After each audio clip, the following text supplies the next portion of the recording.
आज के इस वीडियो लेक्चर में हम मोर सर्कल ऑफ स्ट्रेस के बारे में पढ़ेंगे। मोर सर्कल ऑफ स्ट्रेस जो होता है ये स्ट्रेसेस को रिप्रेजेंट करने का ग्राफिकल मेथड होता है। ये एक सर्कल होता है और इस सर्कल के ऊपर स्ट्रेसेस आएंगे, नॉर्मल एंड टेंजेंशियल स्ट्रेसेस। तो एक एग्जांपल करते हैं, इससे आपको क्लियर हो जाएगा। एक रेक्टेंगुलर ब्लॉक दिया हुआ है जिस पे दो स्ट्रेसेस लग रहे हैं, P1 एंड P2। दोनों एक दूसरे से 90 डिग्री पर हैं और एक इंक्लाइंड प्लेन है जो P1 वाले स्ट्रेस के प्लेन से थीटा एंगल बनाता है। तो मोर सर्कल ऑफ स्ट्रेस में दो एक्सेस होंगी ग्राफ पेपर पे।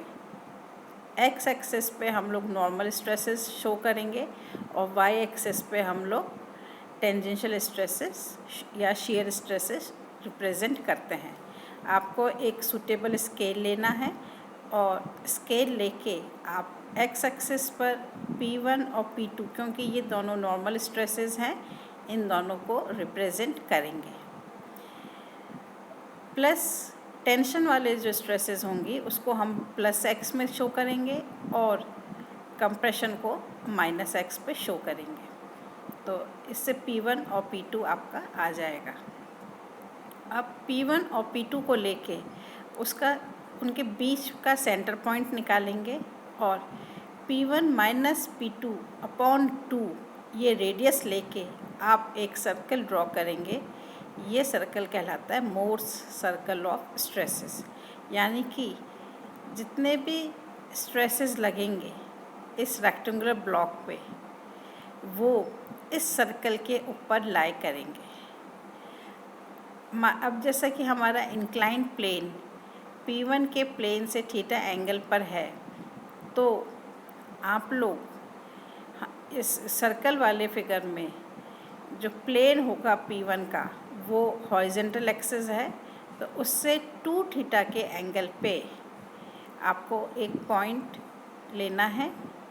इस पॉइंट की जो वैल्यूज़ आएंगी Pn और Pt ये normal stresses and tangential stresses हैं और इस पॉइंट को E से शो किया है, तो OE जो है वो रिजल्टेंट स्ट्रेस है PR और इसका जो एंगल आ रहा है फाई वो कहलाएगा ओब्लिक्विटी, जिसको हम बोलते हैं PT/PN। अब जैसे कि आप देखिए फॉर्मूले में हमारा Pn का जो फॉर्मूला होता है वो होता है P1 + P2/2 + P1 - P2/2 cos 2 theta. यहाँ पे इस फिगर में भी आप देखिए Pn जो है वो है O से लेके D तक का डिस्टेंस। OD कैसे आएगा? OD = OA + AC + CD। तो OA जो है वो P2 है, AC जो है P1 - P2/2 है और CE जो है वो है CD = CE cos 2 theta. OA की जगह आपने P2 पुट किया है, AC की जगह P1 - P2/2 पुट किया है और CE जो है वो रेडियस है P1 - P2/2 cos 2 थीटा। तो जो फॉर्मूला बन गया वो बन गया है P1 + P2/2 + P1 - P2/2 cos 2 theta. इसी तरह से जब हम लोगों को PT निकालना है, PT जो है वो y एक्सेस है, तो y एक्सेस यानी कि CE sin 2 थीटा और CE जो है वो है P1 - P2/2 sin 2 थीटा। तो इससे आपने PT की वैल्यू निकाल ली। तो सर्कल से आप लोग Pn, PT, PR निकाल सकते हैं। अब जैसे हमको निकालना होता है प्रिंसिपल स्ट्रेस, तो प्रिंसिपल स्ट्रेस वो स्ट्रेस होता है जिस पे शियर स्ट्रेसेस नहीं आने चाहिए, यानी कि PT की वैल्यू 0 आनी चाहिए।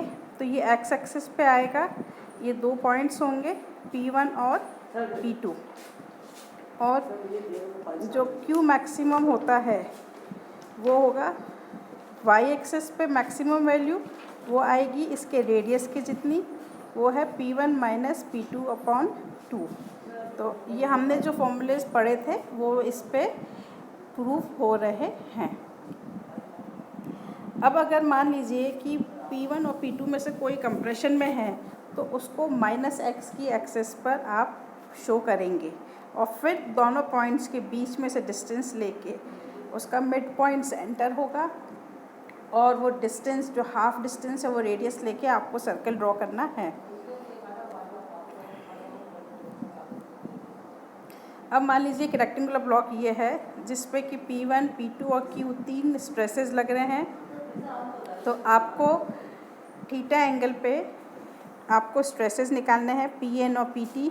तो इसका फॉर्मूला हम पढ़ चुके हैं, P1 + P2/2 + P1 - P2/2 cos 2 theta + Q sin 2 theta. और Pt जो है वो है P1 - P2/2 sin 2 theta - Q cos 2 theta. इसी को हमने कैसे रिप्रेजेंट करेंगे, आप लोग x एक्सिस y एक्सिस पे Pn और Pt प्लॉट करिए। फिर क्योंकि P1 नॉर्मल स्ट्रेस है तो उसको Pn वाली एक्सिस पे आप प्लॉट करेंगे। यहाँ पे हमने इसको B पॉइंट से रिप्रेजेंट किया है और P2 जो है वो भी टेंसाइल है, उसको मैंने यहाँ पे A पॉइंट से रिप्रेजेंट किया है।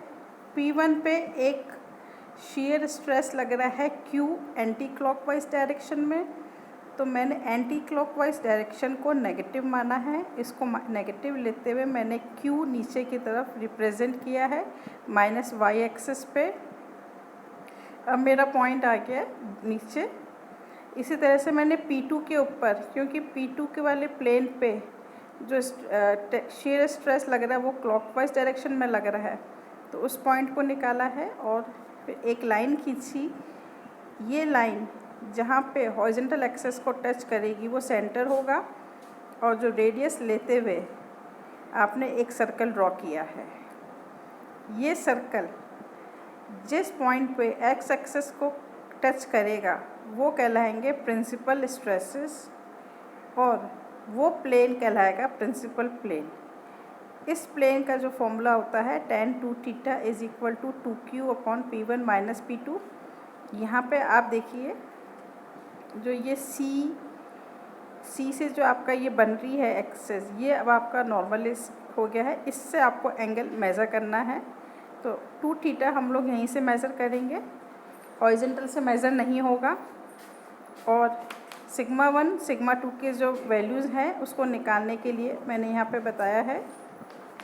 इसके अंदर जो रेडियस आएगा वो आएगा, क्योंकि C से लेके B तक का जो डिस्टेंस है वो P1 - P2/2 है और फिर इसका वर्टिकल डायरेक्शन में जो डिस्टेंस है वो Q है।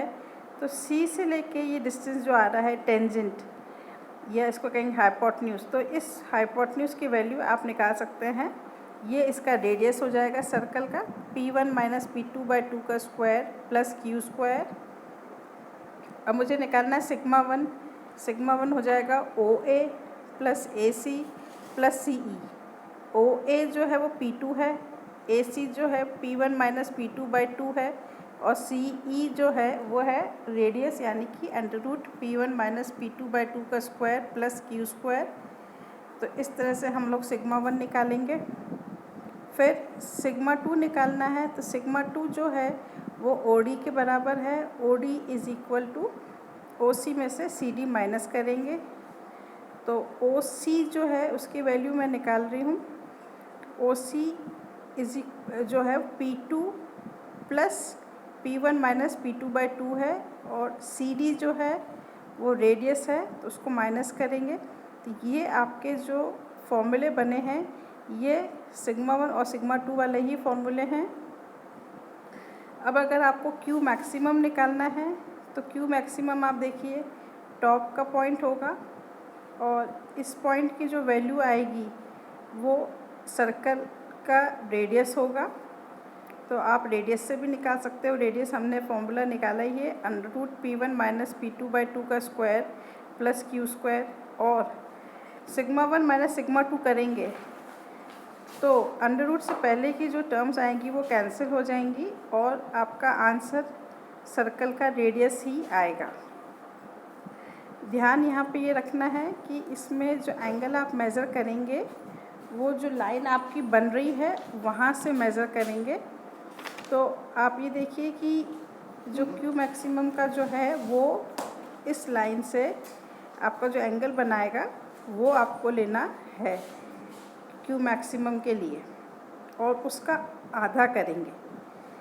और सिग्मा 1 और सिग्मा 2 के लिए भी आप एंगल इजीली मेज़र कर सकते हैं और उसका आधा करके आप लोग प्रिंसिपल प्लेन का डायरेक्शन निकाल सकते हैं।